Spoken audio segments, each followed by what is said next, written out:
Good evening, everyone. Good evening, and welcome to the fourth annual Murphy Healy Lecture in Irish Culture. My name is Father Thomas Moore Garrett, and I am the Executive Vice President for Mission and Chief Operating Officer here at Providence College. We are pleased that you could join us this evening for what promises to be an enlightening and informative presentation. Our featured speaker, Dr. Scott Molloy, is one of the preeminent, first of many, one of the preeminent historians of Irish culture here in Rhode Island, and I am sure his presentation will be both informative and entertaining.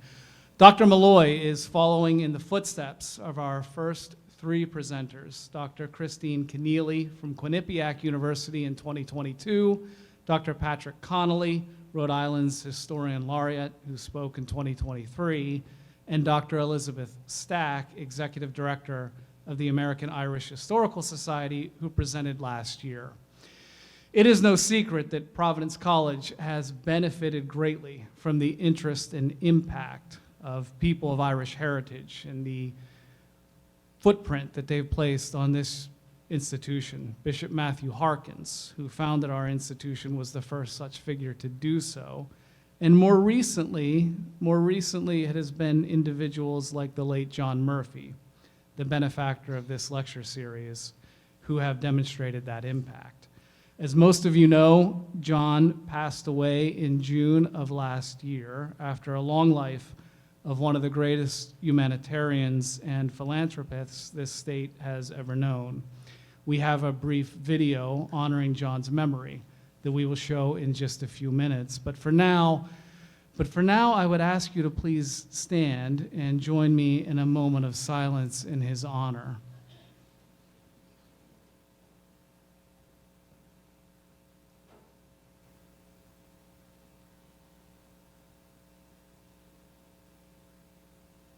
Please be seated.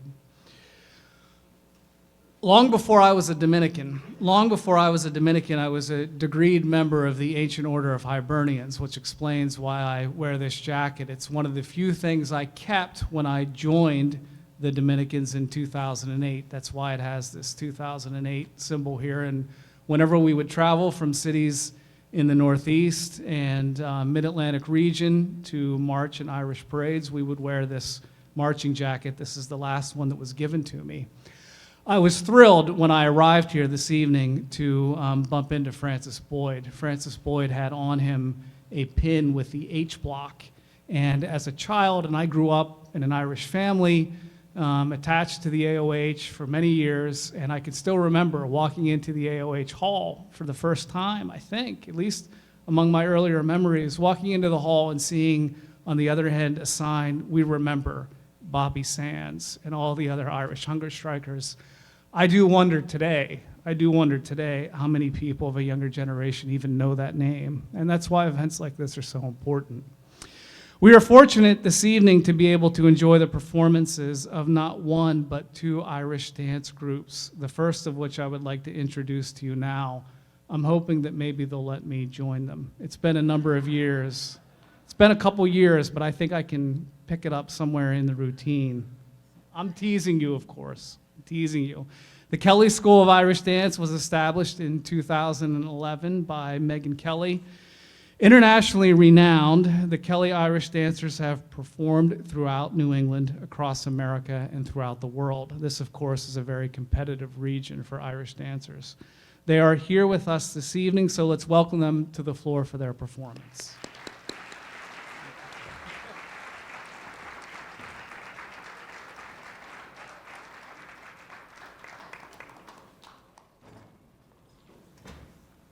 I just want to apologize. I'm going off script here because I also just wanted to say, in addition to being the Kelly School of Irish Dance, I am a Murphy and a Healy, so I'm very grateful to be here today to share in my uncle's legacy, to share in my grandfather's legacy, and to keep the Irish in Rhode Island alive. Spoiler. So, without further ado, yes, this is the Kelly School of Irish Dance, but for tonight and always, also the Murphy Healy Kelly School of Irish Dance.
Thank you very much, Kelly School of Irish Dance. Let's give them another round of applause.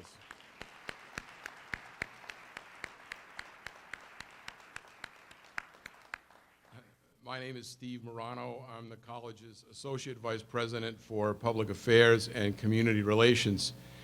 You may be wondering, how come there's an Italian guy up here playing MC at an Irish culture event? Well, I'll tell you, about 12 years ago, my son married a McGuire, and 2 years later, my daughter married a Kelly. And a few years after that, we have 3 beautiful granddaughters who are 50% Irish.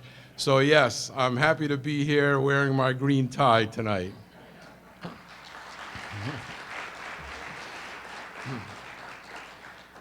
I'd like to invite Kevin Murphy to the stage, son of John Murphy, who will say a few words on behalf of the Murphy family.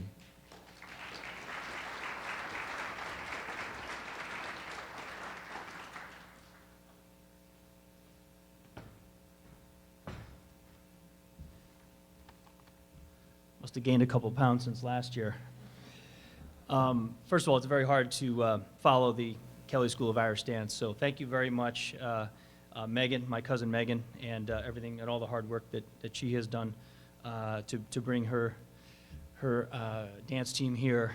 I also want to say thank you, Steve, for introducing me. Appreciate it. And I did not know that there was so much Irish connection as well. So well done to present that tonight. Thank you also to Providence College and all the staff and administrators who make this event possible. I deeply appreciate my family and friends who made the journey to be here tonight. I know some of them couldn't make it.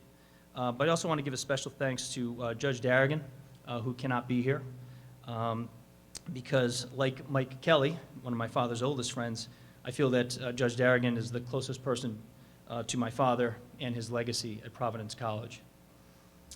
I also want to give a round of applause to Steve, if you will. I know you weren't expecting this, but my conversation with Scott Molloy prompted me to say this. So, if Steve, you don't mind just giving a wave so everyone can see you. Sorry to embarrass you. But Scott told me, I want to say a couple months ago, that he met with Steve a few months ago, and Steve was in constant motion. His phone never stopped ringing, and of course he picked it up every time. So that's a tribute to your hard work and also I think your connectedness to the school and every bit of philanthropy that happens here. So, thanks for everything you do for Providence College and for this lecture series as well, Steve. And really, quite frankly, none of it would happen without you or your amazing team. And I was blessed to see a number of members of the team here tonight. So that's wonderful.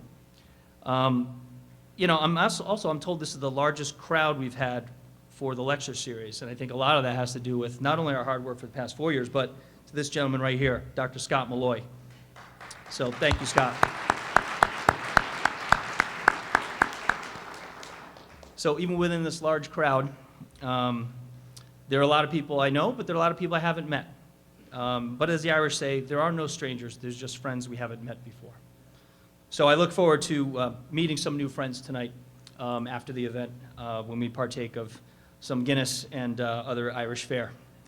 I don't want to keep you from Dr. Scott Molloy too long, but I do want to share some quick thoughts prior to this video presentation. First, my father, John Murphy.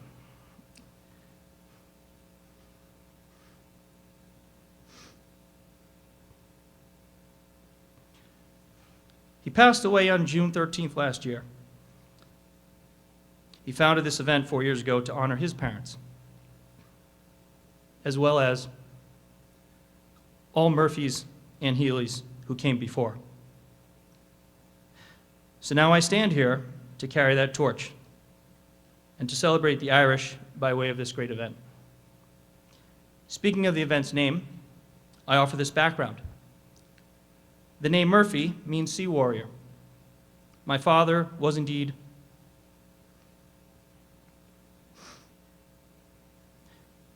a warrior. And I'm sure his ancestors were warriors in their own right. The name Healy means, in Old English, the high clearing. And in original Gaelic, it means ingenious. Shockingly and somewhat shamefully, I didn't know the meaning of the name Healy until about 12 noon today. I just never looked it up. I don't think my father really drilled that into me like he drilled the name Murphy into me. Therefore, as of today, I think of my Murphy and Healy roots and the combined definition, which is ingenious warrior, a unique term my grandfather Murphy and grandmother Healy would be delighted to hear me say today. Lastly, I want to shine the light on the Murphy and Healy roots by recognizing a few members of our family. My cousin Kathy and her husband Danny, who cannot be here tonight, and their daughters, my second cousins, Megan and Kathleen Kelly of the Kelly School of Irish Dance, and of course, their son James Patrick. In fact, my cousin Megan and Dennis are here. If you wouldn't mind giving a wave, Dennis and yep.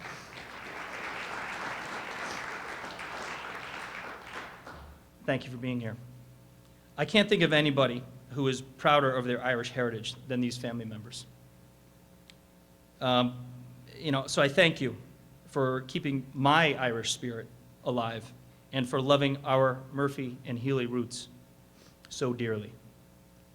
You are my living connection to our shared past. Furthermore, my father, my Uncle Jerry, my Nana, Catherine Healy Murphy,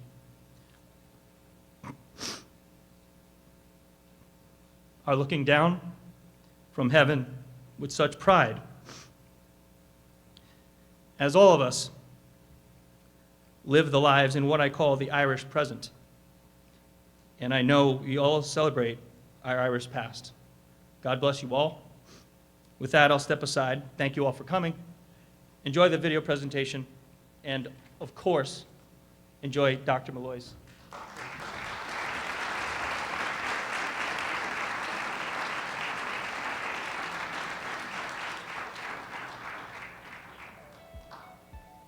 Born to Irish immigrants in Providence, John Murphy has spent a lifetime living up to the challenge from his parents to lead a life of faith and service. The people of Rhode Island are witness to his success. After service in the Army, he became a Providence City Councilor, where he observed the strong diversity of city neighborhoods. Many shared a common weakness, an inability to secure loans to own a home. The way forward was the Home Loan Investment Bank, which grew to help provide mortgages for families not just in Rhode Island, but in 48 states. As fellow Hall of Famers observe, John was the driving force. His difference-making has not been restricted to business. Dozens of agencies across the Ocean State are mindful of the helping hand he has provided, hundreds more unaware of his direct support behind the scenes, and many thousands impacted by the results that his leadership and engagement have affected. The list of those affected by John Murphy, of course, begins and ends with family. And along the way, the example of his parents that he has lived up to has provided endless inspiration and gifts of education for future generations.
Thank you, Kevin.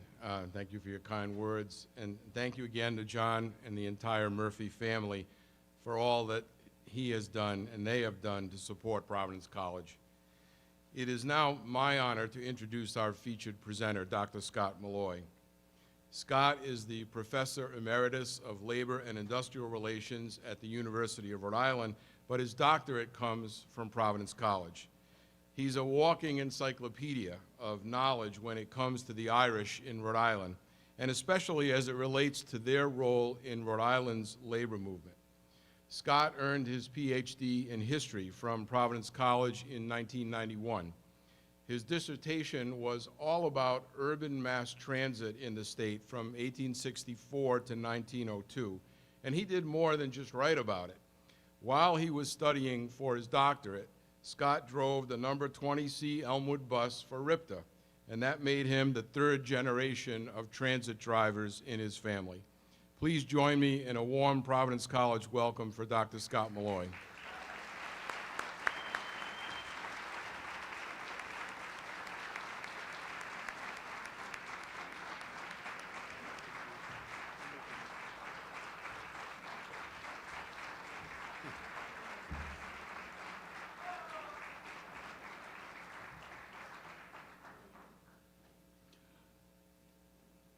Now, if you all would just move to the back of the bus. Let me thank the presenters, and let me echo and reiterate what they said about so many people who've helped make this a possibility, especially the great John Murphy. I only knew John for a short time, 4 or 5 years, but we developed a very quick friendship. And he asked me to help him put this lecture series together, and that was easy enough to do because he's an easy guy to work with. And along the way, I was able to nominate and induct him into the Rhode Island Heritage Hall of Fame. And in talking with John over the years, I quickly understood exactly what he was looking for in this lecture series.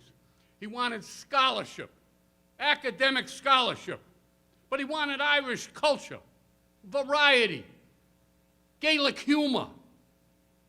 And he used to say to me, you know, those real academic things are boring. I got you, John. So we're going to put some pop and sizzle into it, just like he wanted. And I'd like to thank those earlier speakers who in many ways set the table for me and made this all possible. Whether in Ireland or America, our ancestors escaped poverty and famine.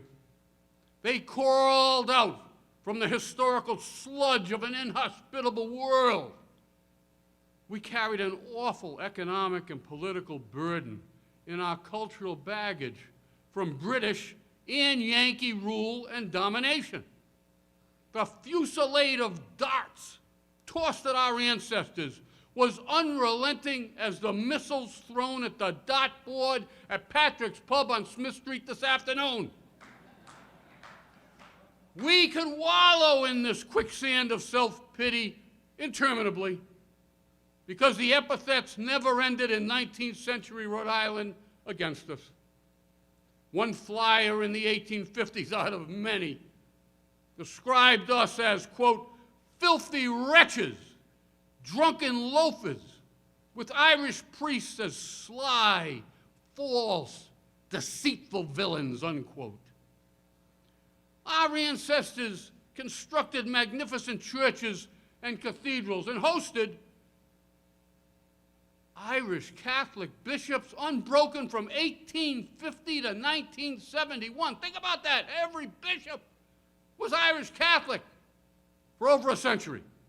Wow, what a long run that was. But at times we were our own worst enemy. Although we built houses of worship, we failed to build political bridges to subsequent Catholic immigrants from French Canada, Italy, Poland, or Portugal. And we made no common cause with other ignored groups like African Americans or Jews. We basically suffered alone, but we persevered. Over time, a few rays of light filtered through. More Irish were elected to political office in the state. Family success stories abounded, and legions of nuns, brothers, and the faithful flourished. But nothing sparked an Irish smile more than visitors from the old sod. By 1900, the list of dignitaries representing Irish nationalist groups ran off the page from obligatory stops on the lecture and fundraising circuit here in one of the nation's most Irish cities and states to this day. Perhaps the greatest traveler might have been characterized as an enemy when he walked across the state line from Taunton, Massachusetts. Alfred Williams, a young Union veteran, wrote wartime dispatches for the New York Tribune and continued writing after the hostilities between the North and the South. Horace Greeley, the famous editor of that New York paper, sent Williams to Ireland in the mid-1860s to cover the Fenian trials in Dublin, famous ones. He was mistakenly arrested by the Brits as a spy. Apparently Sherlock Holmes and 007 were on vacation that week. Despite the rude welcome, Alfred Williams became enamored of Ireland, although he was a New England Yankee Protestant. Imagine that.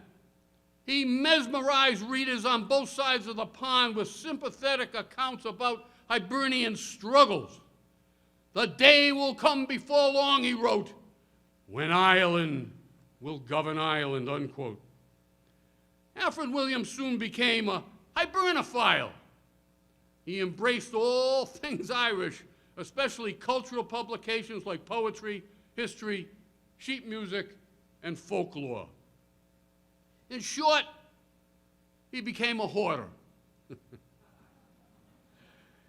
He returned home from Ireland with the greatest collection of such items outside of the island itself. He then secured a job as a reporter with the Providence Journal in 1873 at $12 a week, $12 a week. Despite his Irish proclivities, due to infighting at the newspaper, which was a bastion of Yankee culture, Alfred Williams climbed the ladder of success to become editor from 1884 to 1891. And he became a fifth columnist for Irish Rhode Island, someone who fights the foe from within. Alfred Williams was also an innovative publisher. He put out the first Sunday edition in 1885 for a nickel. He also printed the initial articles in the Gaelic Literary Revival. Pieces so avant-garde, so new, different, and unconventional that they were unknown or unappreciated in Ireland itself. William Butler Yeats, arguably the greatest poet in Irish history. Catherine Tynan, Alfred Graves, Rose Kavanagh, and the future president of Ireland, Douglas Hyde, the founder of the Gaelic Language League, and an Irish Protestant from County Roscommon, who later visited Rhode Island simply to meet Alfred Williams. Yates would write in that period, quote, "Williams and the Journal were the only certain and regular paymaster I had." Well, that's hard to believe, the Journal. The prolific editor printed over 100 Irish literary annals.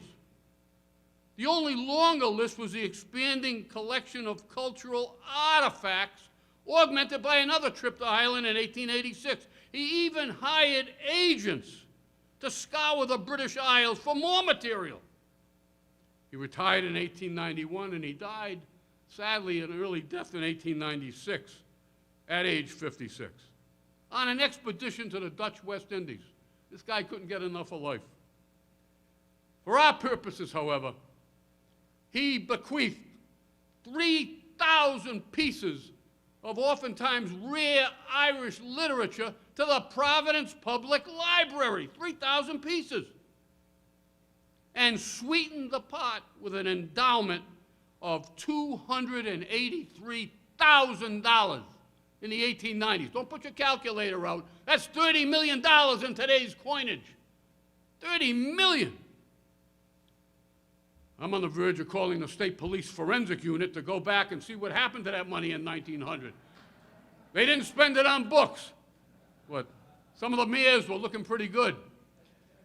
But anyway, that collection was boxed on the 6th floor of the Providence Public Library and forgotten, until we witness an Alfred Williams revival a half-century later. In 1900, on our way to the Alfred Williams renewal, Rhode Island became the first state in the nation, 1900, the first state in the nation with a Catholic majority. The first! What an accolade for us. The population was 428,000, and more than half were Catholic, and the lion's share of them were Irish. This would open up an Irish Catholic century, a long golden age, a fabled period for all of us. We would celebrate the opening of PC in 1919, no longer bemoaning our frailties. And Patrick J. McCarthy, P.J. McCarthy, became the first and the only immigrant mayor of Providence ever in 1907 and 1908. P.J. McCarthy. He was the prequel to Irish Catholic city executives from 1913 to 1975, all Irish. Not quite as long as the bishops, but not a bad record. P.J. was a refugee from the Irish famine, along with his family. His parents and siblings, for the most part, died in quarantine in Deer Island in Boston Harbor. He became an actor, a lawyer. Are those interchangeable? Actor, lawyer. Progressive. This guy was such a talented entertainer. He couldn't get out of a meeting, I don't care if it was Irish, Italian, or Greek, without singing the Wearing of the Green. They wouldn't let him go. The Wearing of the Green. That's a good way to end the meeting, I think. In May of 1907, McCarthy, God bless him, did something that we should never forget him for. And there's one other thing we'll see in a little while. He went downtown and watched the movie Murphy's Wake at one of the movie theaters. Hard to believe they had movie theaters in 1907.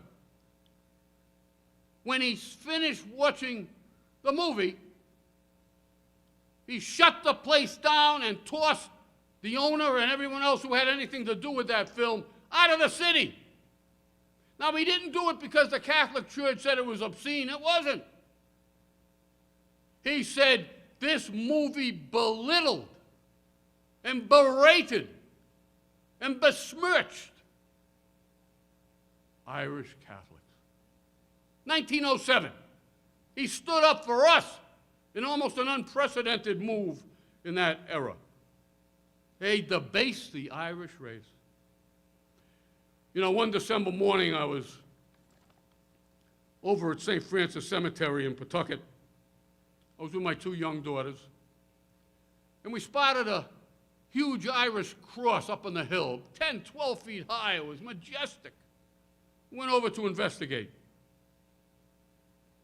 Embedded in the stone was a copper plate with little tiny letters in it, almost as if somebody had taken a copper sheet and put it in an industrial typewriter and put out a message for you. And my daughters put their hands over those tiny letters like they were reading Braille. I can still see them doing it.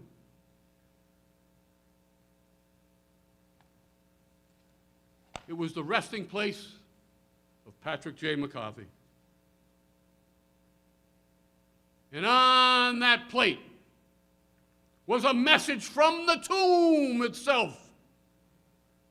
McCarthy said, and I quote, "May Irish immigrant history be written so that future generations may learn of the heroic efforts and sufferings of Irish Catholics at home and abroad for faith and fatherland." For faith and fatherland, unquote.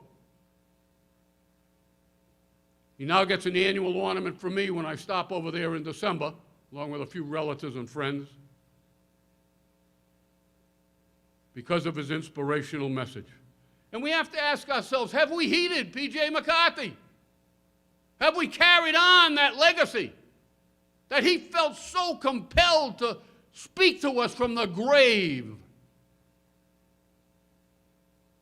John Murphy is buried in the shadow of that cross. In the World War I era, Irish Catholics filled an unending list of firsts in almost all positions and careers, men and women.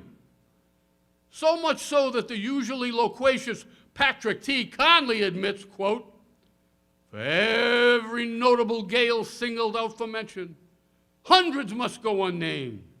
For every field of endeavor surveyed, an equal number of worthy skills and occupations have to be ignored," unquote. Hard to believe that the good doctor ever ignored any Irish nomenclature in his 40 books. In the presidential election of 1928, Democratic Irish Catholic New York Governor Al Smith beat Herbert Hoover. I'm looking around because I'm saying, I want to find out who the American students are here, American history. Because Hoover won, but he didn't win in Rhode Island. Al Smith, the Catholic governor of New York, won by 1,500 votes. It was a startling turnaround in an impermeable Republican state because of the explosion of Catholic voters. Democrats then orchestrated the takeover of the state political machinery called the Bloodless Revolution in the 1930s. Anti-Irish Catholic Republicans had ruled the roost from the 1830s to the 1930s, and you might say, wait a minute, here you go again. There were no Republicans in the 1830s. Let me tell you, they were the same people. And they ruled the roost for 100 years. They ruled and controlled the social register. And they controlled the cash register as well. Rhode Island featured very early on a rainbow coalition, a rank-and-file union ethnics from the American Federation of Labor, from the Independent Textile Union to the Congress of Industrial Organization. We, the people, finally prevailed after a century of misrule, and we were led by famous Irish characters on our way to an unsurpassed 5 years of Irish Catholic magic. The 20th century would be the golden age of Irish Catholic government and culture, and we'll hail the quintuplet years from 1946 to 1950, the epicenter of that era, if you will. An unusual material force developed. And it kicked off in 1946 That's the year I was born, but it had nothing to do with it. 1946 marked the publication of the most successful book about Rhode Island ever by a local author on a local subject, and we Irish were the topic. We were the topic. Edward McSorley, a vocational roustabout with a mysterious biography, finished his novel that year, 1946, Our Own Kind, about a fictional Irish Catholic working-class family in Providence during World War I. The prestigious publisher Harper and Brothers put out the 300 pages of small print. McSorley charted the life of the McDermotts, household yearning to reach the golden ring of lower middle-class respectability. Ned McDermott, the Irish grandfather, a unionized iron molder, took his grandson Willie under his wing to preserve his Irish heritage and achieve academic mastery and success. The old man pushed schoolwork with a blend of humor and discipline. He said to a friend, "Make a scholar of him that can match wits with the best of them and never have to pound sand for some Yankee SOB nor cast his GD iron." I know the good priest was going to leave, I'd have spelled it out, but Ned, the grandfather, took young Willie into the parlor every morning,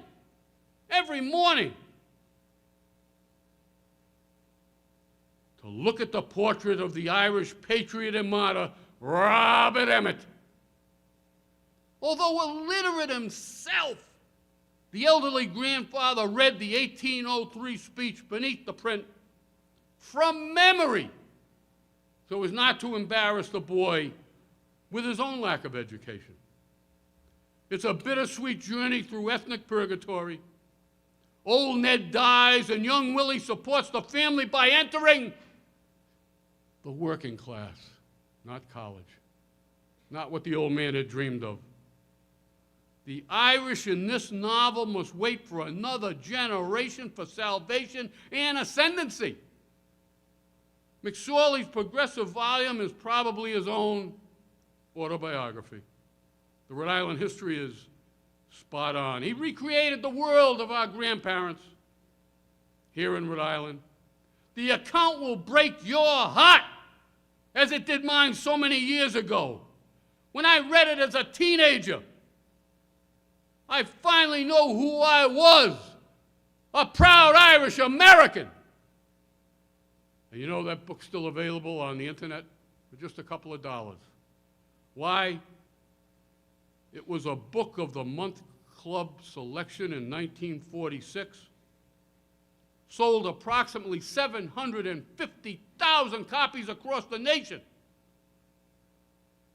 Sadly, Edward McSorley died in obscurity, just like Ned, the old grandfather that he had created and lionized.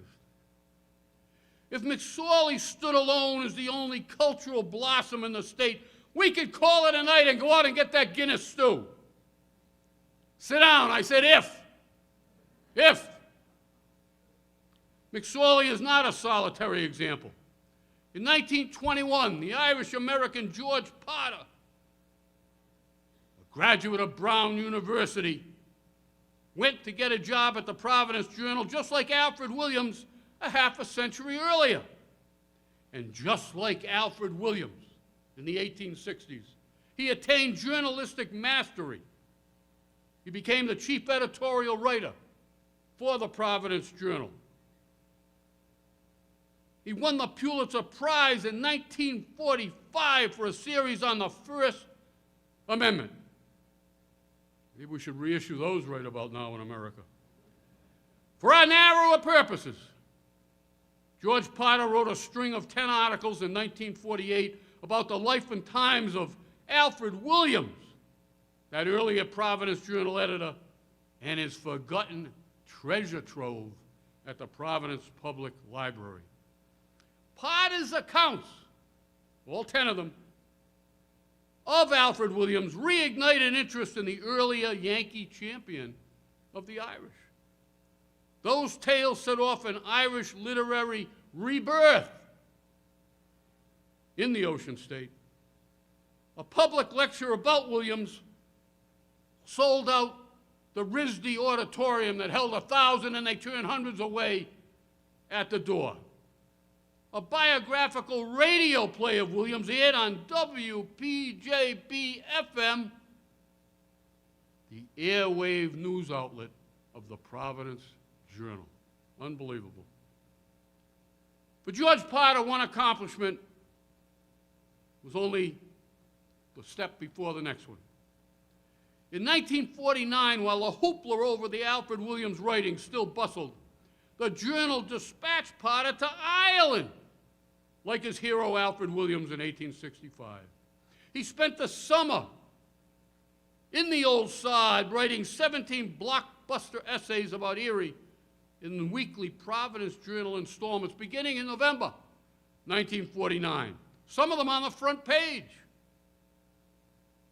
At the homestead of Douglas Hyde, the Roscommon Protestant and first president of the Irish Republic, and the long-ago admirer of Alfred Williams, Potter observed, quote, that you cannot throw a stone in Ballaghaderreen. It took me a while to get that one. Ballaghaderreen, without hitting somebody who has either lived in Providence or has a brother or sister there.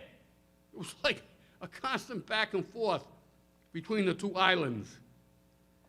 He wrote, I could still smell the turf on my clothing. I may forget what an Irishman said, but I shall remember how he said it. Oh, all in the presentation, isn't it? And I don't know about that stuff. He said, I have tasted Ireland, not studied it. In Ireland, I felt at home. He attacked British imperialism, attacked Irish partition, and Catholic Church censorship. Quite a mouthful there. The Rhode Island Providence Journal republished the 17 vignettes in a slim anthology in 1950 with a couple of excerpts from the Irish Literary Revival, treats from the Sunday edition days of Alfred Williams. Potter said, I dedicate this book to the memory of Mr. Williams, who was as real to me as my Irish pilgrimage, unquote. This charming account stirred yet another wave of enthusiasm. The Irish National Library agreed to send duplicates of scarce, rare manuscripts to Rhode Island, to the PPL, not to Boston, not to New York, not to Chicago, not to San Francisco, but to Providence. You don't think the Irish were smiling in those days? Wow. Today, that collection's still there. Sports an exquisite replica of the Book of Kells, really gorgeous, as well as an authentic Irish Declaration of Independence. Our old nemesis, the Providence Journal, perhaps intoxicated by this Irish spring, sponsored a Gaelic photo exhibit at their headquarters where once upon a time they used to raise an orange flag on St. Patrick's Day to bust our chops.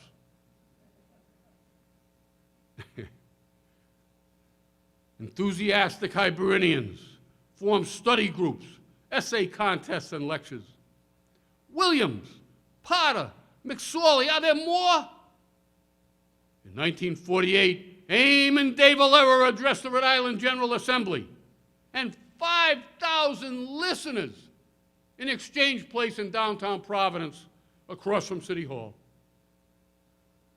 That same year, J. Howard McGrath, Rhode Island governor, senator, and soon-to-be United States Attorney General, who orchestrated the stunning upset of Harry Truman over Thomas Dewey in that legendary 1948 election.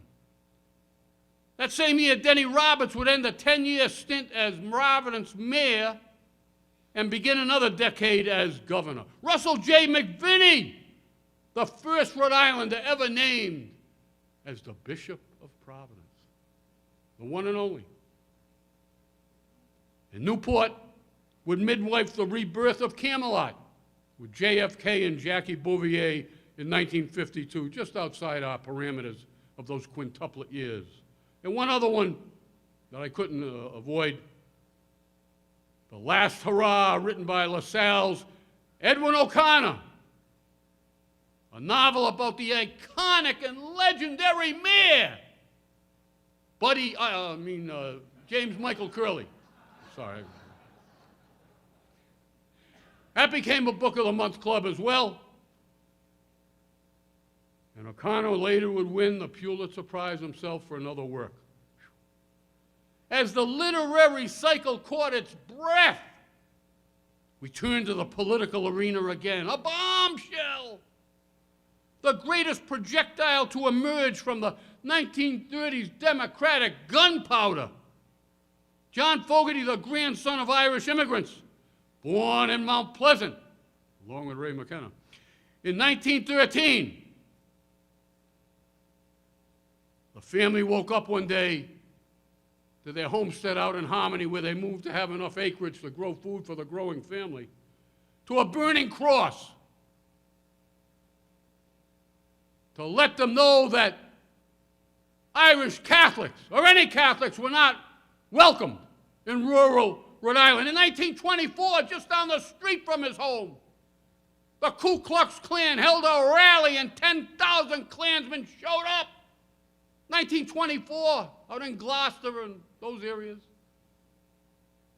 And those 10,000 people came to hear a blistering talk by a United States Senator from Alabama, Senator Heflin, who said the Klan stands against kikes, coons, and Catholics, all spelled with a K. All spelled with a K.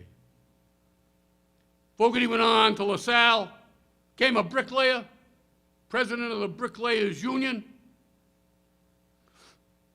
and in 1941 entered the Democratic primary for Congress at age 27. Seems like he beat half the state because that's how many people were running in those days. It was the first of 14 consecutive victories. The only opponent to ever beat John Fogerty was death itself. Like a champion boxer, undefeated. He wore a Kelly green bow tie, had a miniature trowel in his jacket pocket, known as Mr. Public Health, a champion of labor, the founder of the National Institute for Health, the voice of the disabled, older Americans, libraries, arts, and humanities. A Renaissance man with a Machiavellian touch, as we'll see. On March 29, 1950, in the shadow of St. Patrick's Day that year, from his perch on the House Appropriations Committee in Washington, John Fogerty amended the Marshall Plan. Amended the Marshall Plan for a couple of days. For a couple of days. That 1947 project rebuilt Europe after the Cold War, during the Cold War. Fogerty's wily revision cut support to any foreign country assisting dependent nations. What the heck does that mean, assisting dependent nations? The New York Times front page headline got it right in 9 words.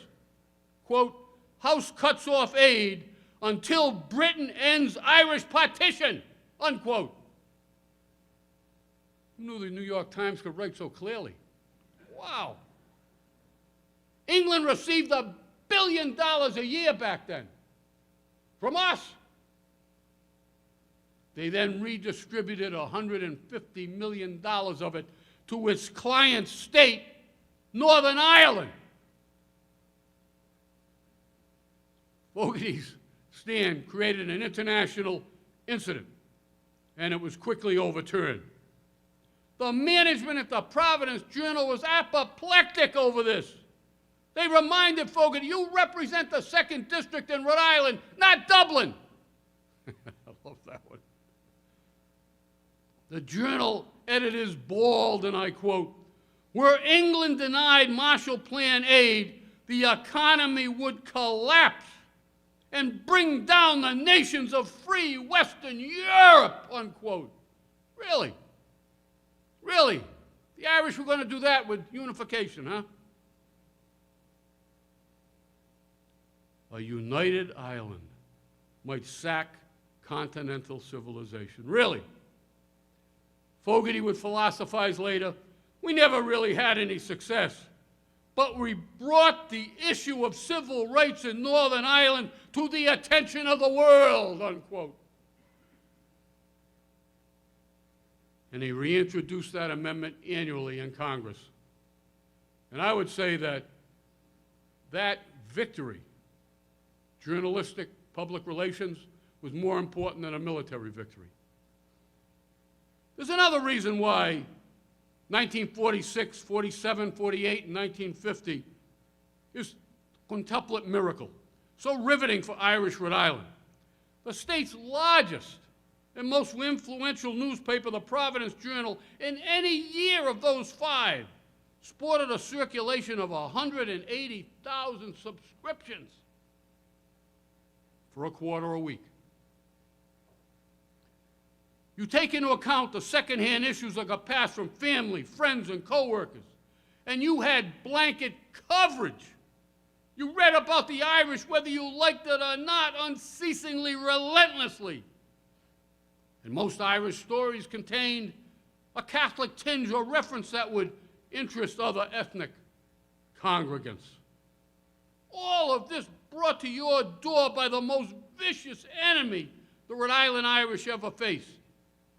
Now, by 1950, Irish literacy sold papers. The Gaelic crescendo became a thunderclap over its original literary start as a mere percussion cap. Saturation writing by Williams, McSorley, Potter, O'Connor, combined with the political firepower of Fogarty, McGrath, McVinney, Denny Roberts, De Valera, JFK, the Hibernian volcano spewed more ash over Rhode Island faces than the combination of all the Catholic priests on Ash Wednesday. Irish suzerainty continued through the rest of the 20th century and beyond. Sadly, on August 10, 1959, our peripatetic journalist George Potter died, 10 years before the trouble in Northern Ireland. His crowning achievement, To the Golden Door, a history of Irish immigration to America, was issued almost like P.J. McCarthy's words from the tomb. He died before the book was published by a few months. Little Brown released To the Golden Door on St. Patrick's Day, 1960. And in a fitting gesture, Potter bequeathed his 1,000-volume library to the Providence Public Library, where it joined the spined Alfred Williams collection, now the Alfred Williams and George Potter Memorial on Irish Culture. Long before the troubles in 1968, Fogarty cautioned a generation earlier in 1949 during the amendment controversy, quote, "The time to remedy this condition in Northern Ireland is now in advance of gunplay or other strife," unquote. Was this guy ahead of his time? In 1966, Fogarty traveled to Dublin to celebrate the 50th anniversary of the Easter Rising with Eamon de Valera. They unveiled a statue of Robert Emmet. And when he was done, Fogarty went back to Washington and unveiled another statue of Robert Emmet. Only this time, he repeated the famous words of the martyr. The same words that old Ned McDermott used to recite when he took his grandson in to look at the portrait of the martyr. Emmett said in words that spin out of control in Irish history. My race is run, he said. The grave opens to receive me, and I sink into its bosom.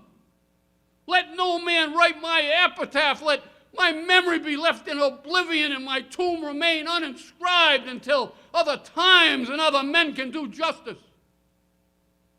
When our country takes her place among the nations of the earth, then and not until then, let my epitaph be written. Unquote. The civilized Britons hanged him, beheaded the patriot, and cut his body into fours, drawn and quartered in the vernacular of the day. Peasants, meanwhile, dipped their handkerchiefs in the blood of the martyr. It seems that the greatest Irish verse always seems to be parsed at heaven's gate. And Robert Emmet led the parade. We still anxiously await that Irish Unification Day, and we've already got a spot set aside at the Irish Famine Memorial when that happens.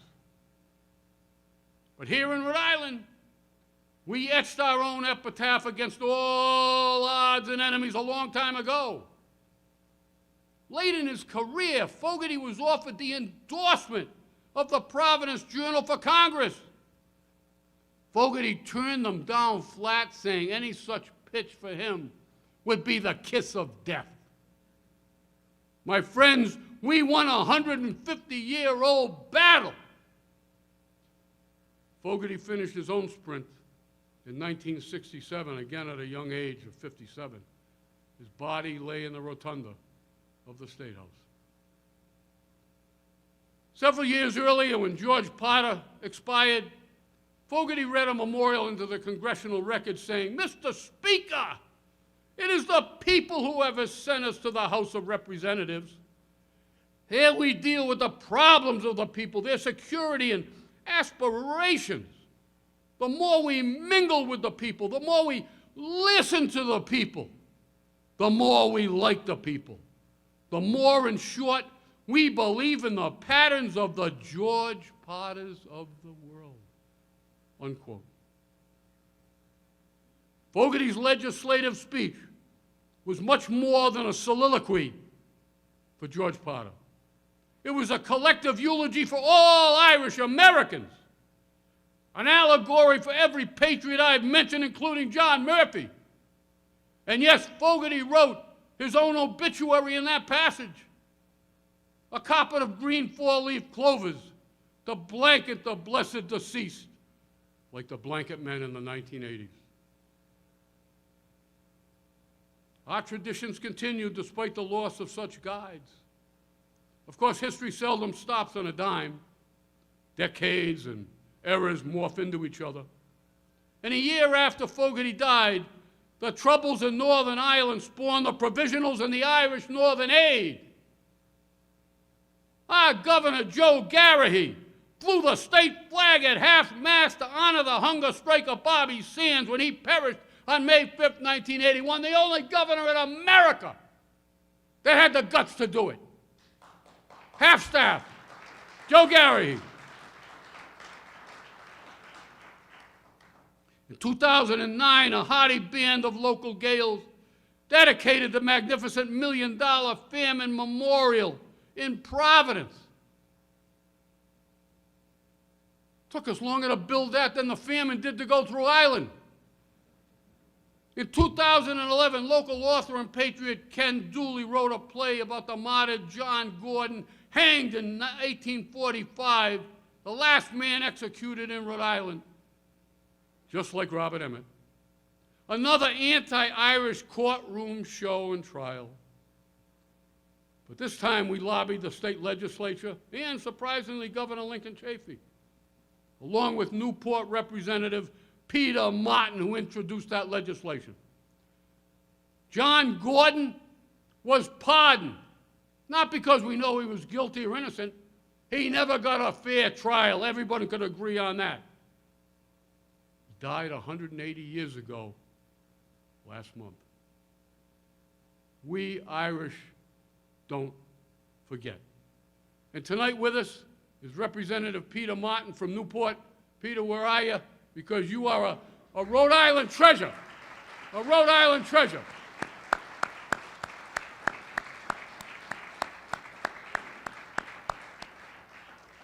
Brothers and sisters, we Irish have been assimilated, acculturated, homogenized, sanitized, and culturally dispersed. Today, 200,000 Irish names grace the state. We're the largest ethnic group along with Italian Americans. But over time, immigrant nationalities have fallen into the melting pot because we've achieved the American dream. But for the Irish and most other immigrant groups, we've been losing our identity for years in dribs and drabs. Hence the pessimistic title of tonight's lecture, The Vanishing of Irish Rhode Island. But wait a minute. The vanishing of Irish Rhode Island is a caveat that goes with that. Vanishing unless we act now. Unless we act now. As the original 19th century pioneers fade into the rearview mirror, only our surnames remain as we intermarry and produce the most attractive kids imaginable. And I think of Italian-American children and Irish-American children, the meeting of the tomato and the potato. And as Steve said earlier to me tonight, when his own kids intermarried Italian and Irish, Gaelic and garlic. Whoa! I'll be using that the rest of my life, Steve. But we must recognize that dozens of other countries have gallant, courageous backgrounds too. We can't take on the task of preservation with a chip on our shoulder. We must sincerely recognize and respect the valiant sacrifices of other peoples. To know our own background is to admire the history of others. You know, the St. Patrick's Day parade in Providence a few weeks ago, and over the last several years, has usually been a Hispanic element. Bolivians, Dominicans, no, not the priests, people from the Dominican Republic. Come on. Isn't it about time we join them in a march down Broad Street in their annual procession? Who the hell are we? Too big for that?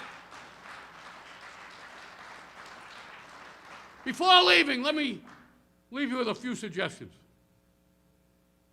How about a statewide monthly council made up of representatives from all the Irish groups, and there's still a dozen or so kicking. Irish groups and organizations, and Irish elders, people in the community that have been around the block a few times and have some suggestions. Share ideas and events.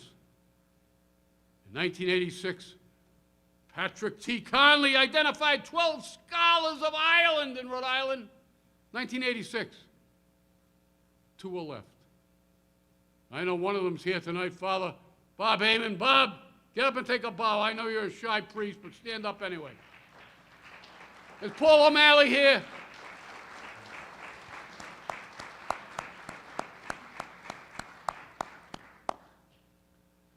We didn't include Conley. God, he's everywhere. But there are replacements. Some of them younger than I am. But we're getting there, but it's not easy. We need to resuscitate Irish and Irish Rhode Island courses in colleges and community centers 1 night a week for 4 weeks. An enrichment class, if you will. We need storytellers to sit down with these Irish dancers, these young kids, beautiful children that we saw tonight. If they can watch Kevin Doyle dance and be inspired by that, they can listen to him for 10 or 15 minutes before they dance and learn something about Irish culture, heritage, and history. What a way to get them at the right age, when culture is in their minds. And we need to follow the path of the Irish Coastal Club in Westerly. Westerly, where is that? Is that Rhode Island? They recently raised money for the Curragh Rowers Regatta. What the heck is that? Is that Irish? I don't know. We need to rejuvenate some of the Irish groups that are on the margin, like the Friendly Sons of St. Patrick. You can't come out one day a year and be Irish. It has to be a lived experience. We need to explore the Alfred Williams and George Potter archive. We have to follow the path of the Newport Irish Museum with that great series of lectures that they have, looked over by Ann and Deanna. And while we're mentioning the city by the sea, the Ancient Order of Hibernians has the largest division in America with a highly active and effective ladies' auxiliary. We need to frequent the Cayley Club, where you'll always be greeted by Kathy Greenwell sitting out there somewhere tonight. I'm coming back to you, Kathy. You're not off the hook. They always have food, entertainment, and the 1916 committee, which also has a lecture stories, but is unique in that it asks ordinary Irish Americans, not college professors, not lawyers, not people who are la-da-da, ordinary Irish Americans to talk about Irish history. That's revolutionary and frightening to the powers that be. And we've still got 4 parades, every point on the compass. Hey, why not 5? And you know, we just had the Providence one a few weeks ago. And I can't thank enough, and I know I'm speaking for everyone here who knows them. Mary Smith, Claire Barrett, and this year's Grand Marshal of the Providence Parade, Brother Jimmy Riley. All those 3 people stand up and take a bow. Take a bow. Where are you?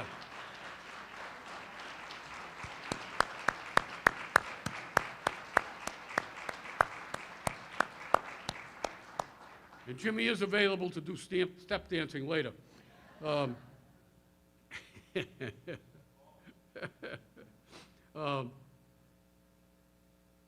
We need to have more events at the Irish Famine Memorial, music, lectures, food trucks, a place that has been stewarded by one Donald Degnan for more years than we know. Don, please wave your hand, take a bow. Don Degnan, everybody.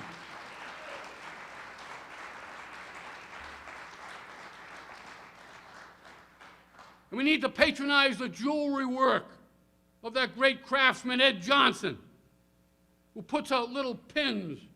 One of them, by the way, if anyone finds an Eringo bra pin around, it fell off my shirt. What the hell it is? It's an antique, don't step on it. He's the Irish Ross Simons, Ed Johnson. I've got a drawer at home in a cabinet. I call it Ed's drawer. I open it up, I pick an Irish pin or 2 for whatever's going on. And we need to help George McLaughlin, the head of the Fenian Memorial Committee of America. He puts out plaques and markers at the grave sites of all the people who assisted in the Catalpa rescue from Australia back in the 1870s. A marker at every grave site. There'll be one in Yonkers next month. And now he's looking to Ireland to build a monument. Understand, the Irish Fenian movement of America, this guy lives on Sinclair Avenue on the Providence-Cranston line or Pontiac Avenue. Who the hell knew that was a hot spot of Irish patriotism? Sinclair Avenue, it's 3 blocks long. Unbelievable. And we need to attend Patrick's Pub, food, bands, unofficial parade headquarters, and I don't see him in attendance tonight, and he's hard to miss. A sheep stealer from County Roscommon. Patrick is known when he gets up and comes to your table or gets to a microphone and says to everyone when it's done, "Tanks." And people die for that. The Irish can't wait to hear him say it. Tanks. Tanks for the memories. I like that. And we need more cultural activities like we have at PC tonight. And we need to assist Jimmy McGettrick in putting together that wonderful newsletter of his, which let us know what's going on. Well, in ending, 2 words you never thought you'd hear tonight.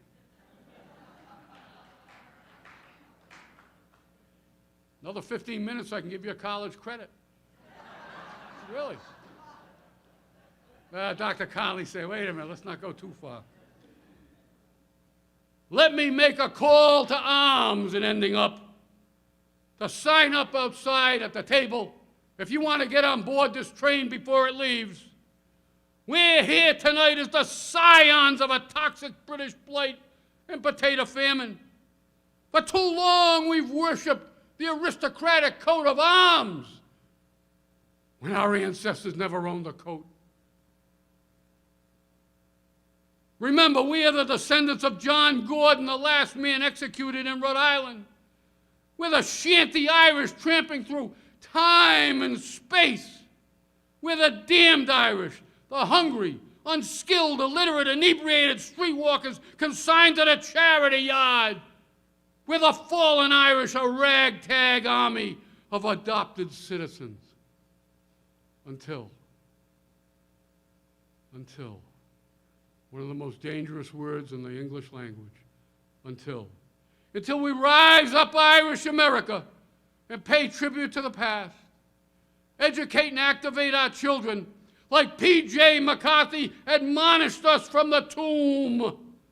Rise up and support the unification of our homeland and say no to the deportation of undocumented Irish immigrants who've been here in America for 20 to 25 years. And say no to the chatter in the nation's capital that says Ireland has been living off America for 50 years. But we can say yes to the congressional initiative to build a national museum of Irish American history. It's on the drawing boards. Let's rise up and honor our forefathers by respecting today's newcomers. Rise up and save our legacy for the future. Erin go Bra, Ireland forever. Erin go Bra, Ireland forever. Erin go Bra, Ireland. Ireland forever. Thank you.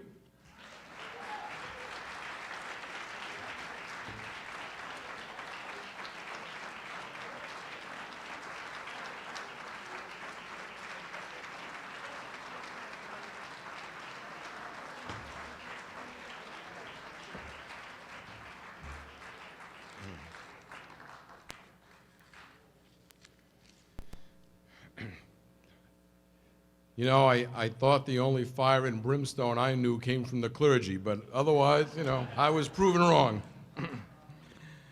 Thank you, Scott, for your insight. Thank you for your stories, your humor. Thank you very much. Now, I'd like to introduce some very special young women who will perform for us this evening. Here at Providence College, we are very fortunate to enjoy the work and the artistry of some amazing student performers throughout the years across a wide range of performing arts.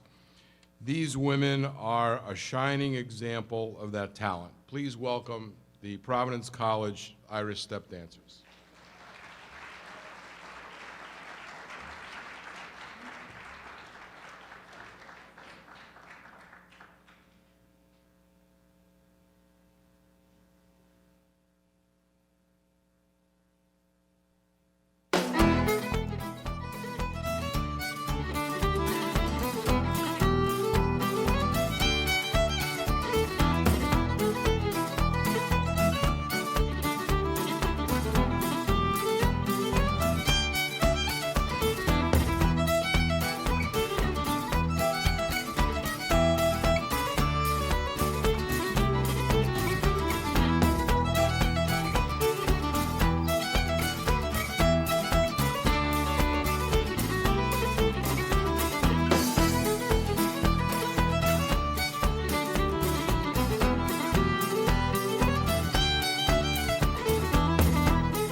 Thank you again to the Kelly School of Irish Dance, to the members of the PC Irish Step Dancing Club, and especially to Dr. Scott Molloy for making this a most memorable evening. Most of all, thank you to the late John Murphy, Kevin, and the Murphy family.